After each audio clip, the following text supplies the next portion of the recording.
Your life will never come together until you tell the truth about your capacity. You know what you can do. You also know what that takes out of you. Where you go wrong is when you confuse your abilities with your capacity. Ability says, I can. Capacity asks, what will it cost?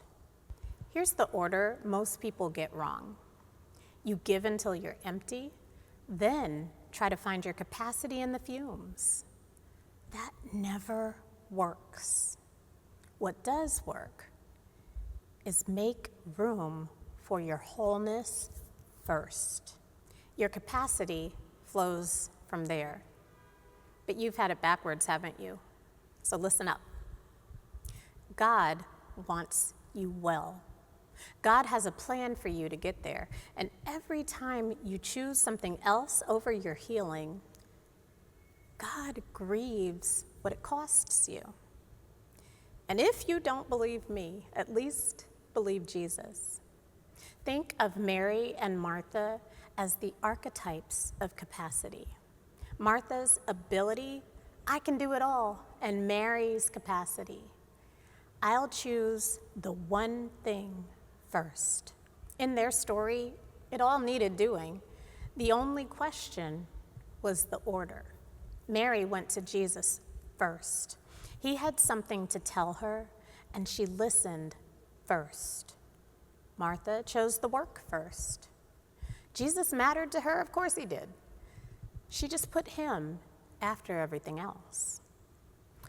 And with love in his heart and clarity in his instruction, Jesus corrected her. Put everything else down. This can't wait. I know this will sting, but right now, you're Martha. And the one thing you keep scheduling for last is you. Your healing, the very thing God's been trying to hand you all along. So hear Jesus' correction as your own. Today, I need you to say to God and to yourself, I refuse to be my own afterthought. You know you've become your own afterthought when your healing is always scheduled for later. How many times has your body had to break down before it got your attention? When the people around you get your best and you get whatever's left, you're in the danger zone because you're living from what's left, and eventually what's left isn't enough to sustain the life that God's calling you to live. Your next step towards wellness is to ask this question: who and or what is demanding your self-abandonment? Obligations will always be there.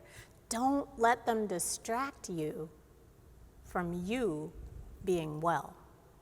So here's the one move.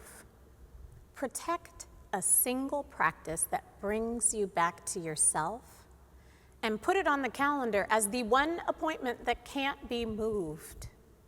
Defend that like you defend a promise to someone you love, because you are the someone you love. Do that, and your healing stops being the thing you get to last, if at all. That's your discipline, and it's not as hard as you think. To move from running on empty to your cup running over, just choose the one important thing. Refuse to be your own afterthought. And with God and your wellness first, you're nobody's afterthought, least of all your own.